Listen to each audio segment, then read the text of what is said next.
everyone, this week we're going to focus on Verdant by FlatOut Games and AEG. In the game, you're functioning as kind of an interior decorator and gardener as you're trying to create a space that's both cozy and verdant.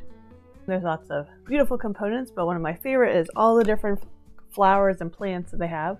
They're all drawn by Beth Sobel and gorgeous. So I decided we're going to try and recreate the black-eyed Susan vine, and we're going to actually try and recreate the actual plant out of chocolate and cake.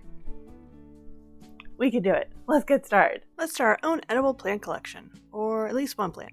To begin, take some brown modeling chocolate and find a pot that's a good size replicate. A Tupperware container could probably work too. Cover your pot with plastic wrap so that the pot can eventually be removed later with a little help. Roll out your modeling chocolate to 1/4 of an inch to 1/8 of an inch thickness. It's too heavy to drape over, so you need to do multiple sections. If your modeling chocolate is hard, you can always put it in the microwave for 10 seconds and knead it until it's like a Play-Doh consistency. Once you have your sections on the pot, use your hands to close the seams since they're probably nice and warm from the kneading. Either re-roll your scraps, or if you have some large sections, create an inch-wide band to go around the top of your pot. Since it will be upside down, you want to put it around the bottom of your pot. If it's sticky, it should attach to the pot, or you can use melted chocolate to keep it in place. I kind of did both. I tried sticking on first, but then I wound up needing some chocolate later. While you've got your brown modeling chocolate out, cover a foot-long tube with some modeling chocolate, which will be the central support for your flower. My family kindly said that looked like poop on a stick, but don't worry, you shouldn't be able to see it, so it doesn't really matter if it looks pretty. Now take the remainder of your chocolate modeling chocolate, or a sizable amount, and create a long snake-like tube.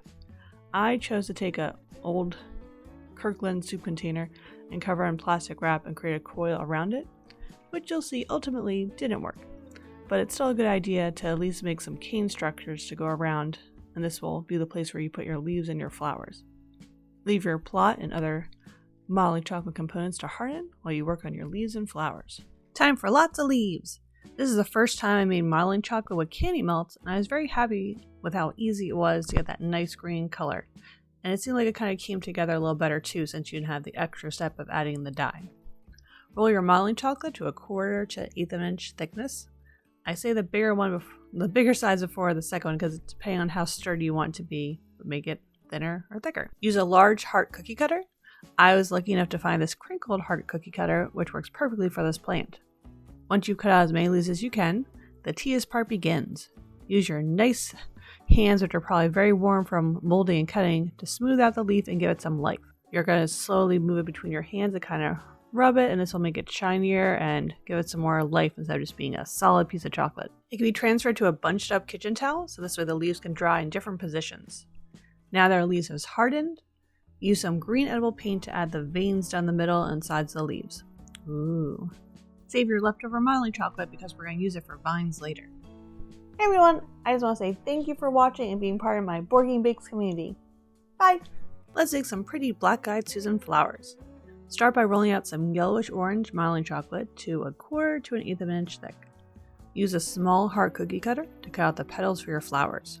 Cut out as many as you can, and then put 5 together with the pointy ends in the center. Use your fingers to meld the different flower or petals together. Put them on a bunched up kitchen towel, so this way they dry with more of a natural shape. My second and probably more sturdy approach was to break off small balls of the extra modeling chocolate and squish them into my fingers until they were a petal type shape. Then you can stick 5 of those together and you get some smaller flowers. Once you're happy with your flower shapes, leave them for a few hours to harden. Add some final details, use melted chocolate to create the central part of your flowers, and you can use some edible orange paint to add a little bit of color around the centers.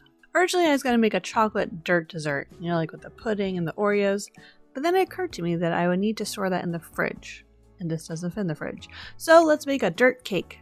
Start by putting a level cake inside your chocolate pot. I made 6-inch cakes and had to trim them a little bit. So cool. Now add vanilla frosting, which I have just a vanilla buttercream frosting layer, and this can be as thick as you want. Sprinkle on some smashed Oreos. Ooh, it's very satisfying to smash Oreos with a rolling pin. Whack whack. With the size of my pot, I was able to repeat these layers 2 more times. So I had 3 layers of cake and all the fixings. Make sure you have a thick layer of Oreos on top because this is the dirt for your plant. Now stick in your chocolate stick. Okay, we're done. What a lovely plant. Though admittedly it did sit in my house like this for a while. We're finally ready to put it all together. Take your leftover green modeling chocolate and start to roll out some edible vines. My first attempt at putting this together wasn't successful.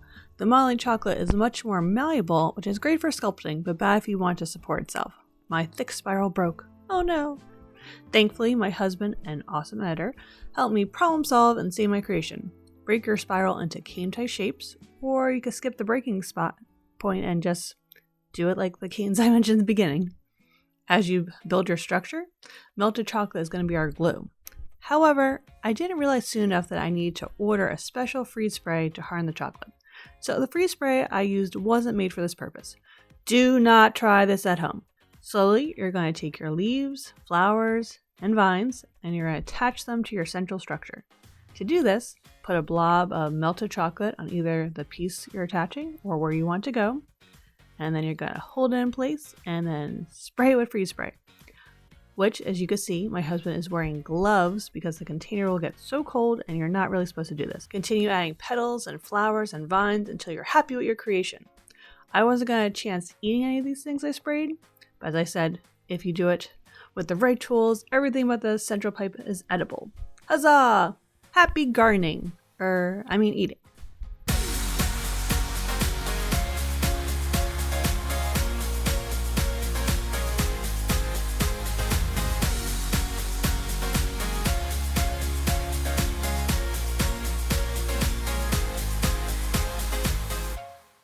Thanks for watching another episode of Board Game Bakes.